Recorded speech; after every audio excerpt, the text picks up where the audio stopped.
Hello, my friends, and welcome back. Thank you very much for being with me again today. So, who is violating the international law? Well, it seems like a lot of countries are violating the international law. And one among these many countries is Ukraine. Remember, when you have the ICC, International Criminal Court, from The Hague, that is not United Nations. When you have something from United Nations, now that's world community, as they like to say it. All right? So we have here the United Nations coming out and saying that the restrictions on the Orthodox Church of Ukraine imposed by Zelensky and his Christians actually violate international law, religious freedom. I'm reading right here and I'm going to show you the article in a second. I personally have nothing, how should I put it, against or for people, worshiping whatever they want to worship. They can worship whatever they want. The problem is this, I don't want that to be imposed on anybody else or people discriminated based on their group membership. That's all. You want to worship this? Go ahead, do it. Don't impose that on me or make it a requirement for employment or buying a house or staying alive or having children or anything like that. So, obviously, I'm against infringement of freedoms, as long as those freedoms, as I said, do not hurt anybody else. So we have here this little article coming from Sputnik, and if you remember, Ukraine, which is a democracy, and that's exactly what we fight for, to preserve democracy in Ukraine, because Putin is a dictator and Russia is, as it is, a tyranny. We try to preserve democracy in Ukraine. You know, that's garbage. But anyway, if you have half of brain, you understand that's garbage. If you don't understand that's garbage, then you have half of brain or less. Yes, I said it. That's my opinion, okay? Because I know that you can have your opinions. Freedom of speech allows you to have opinions. Not assessments, opinions. So, if you remember, Zelensky's regime imposed all kind of restrictions and banned certain kind of Christian denominations, including this one right here. Banned political parties, certain political parties, banned certain media outlets, and he tangled and dangled and screwed around with the minorities' rights. Now, this is while he is spreading democracy and is not considering conducting elections. But hey, dictator Putin is doing that, but everything is fixed over there, okay? That's why. So let me show you this beautiful article from Sputnik. Oh, these guys must be lying. Well, if they cite the United Nations, which is actually the body with authority, global authority, not a club like ICC, International Criminal Court, is an international club. It's not the club, United Nations, okay? So anyway, here it is. Restrictions on Orthodox Church of Ukraine violate international law, religious freedom, United Nations states. So someone is in a violation. All right, let's see what this guy say. Beautiful, look at this, beautiful. Beautiful architecture. How can you not like this? Geneva, the actions of the, I don't know why Geneva and not New York, the actions of the Ukrainian authorities against the Ukrainian Orthodox Church and the bill proposing the dissolution of religious organizations associated with Russia are contrary to freedom of religion and international law. United Nations High Commissioner for Human Rights Volker Turk said on Tuesday, and I'm quoting, "I note also my concerns regarding freedom of religion, belief in Ukraine, given continuing action by the authorities against the Ukrainian Orthodox Church. A draft law would set out the procedure for dissolving any religious organization with ties to the Russian Federation. These proposed restrictions to the right of freedom of religion do not appear to comply with international human rights law. Do not appear," Turk said during the presentation of the latest OHCHR report on Ukraine at the Human Rights Council. Since the start of a special military operation, the Kiev regime has escalated its crackdown against the Ukrainian Orthodox Church, using the flimsy excuse that it is allegedly tied to Russia. Vladimir Legoida, the head of the press service for the Russian Orthodox Church, recently explained to Sputnik that the persecution of Christians is being orchestrated by the Western bosses of the Zelensky regime. These Western powers understand the significant role that religion plays in both Russia and Ukraine. Legoida also pointed out that the Ukrainian Orthodox Church, a respected religious institution, is being targeted in this crackdown along with Orthodox Christianity as a whole.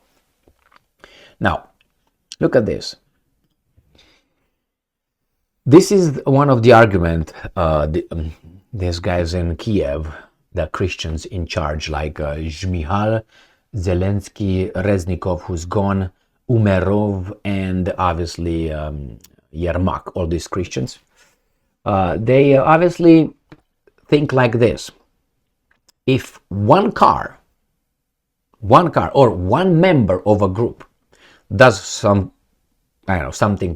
criminal, the entire group should be banned. Now, is that how it works? Because we can go like this. If, let's say, one American does something stupid, all Americans are guilty? I mean, I'm playing right now full retard, okay? I'm starting from very low. Not because I want to insult you or anything, but I want to make it so there's no ifs or buts or asses. So again here, let's say someone uses a certain kind of weapon to commit a crime. Are you going to ban all those weapons because someone used that weapon? Of course not. So the same here, in that Ukrainian Orthodox Church, whatever that is, some did some things for Russia, it seems like. They promoted or at least supported the other side. Or, are you coming here? Oh, right, come over here. Yeah, you ate very well or something, and now you need some entertainment, and then you're going to go and work harder. Okay. What? Now,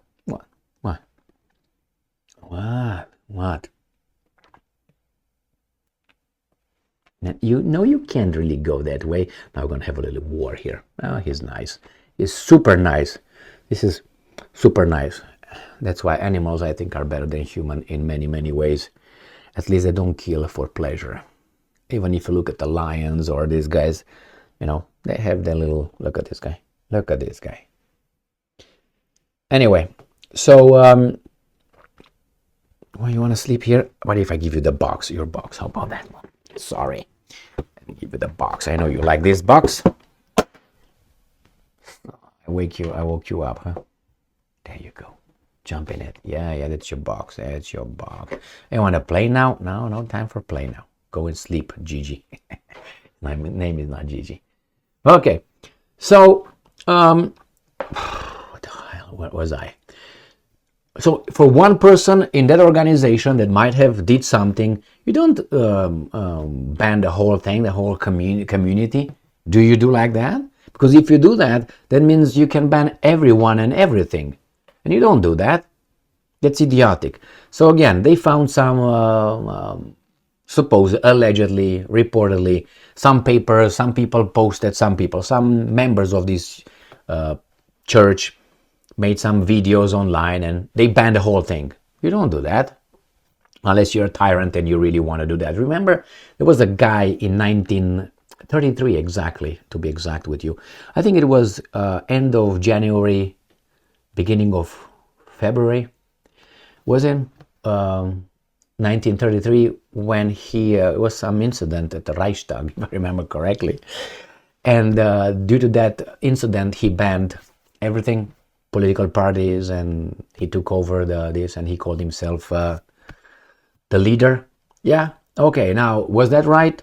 Of course not. So, it sounds kind of the same thing. For one incident, you ban everybody, right? Because that Reichstag fire supposedly was conducted by some communists of certain kind of membership.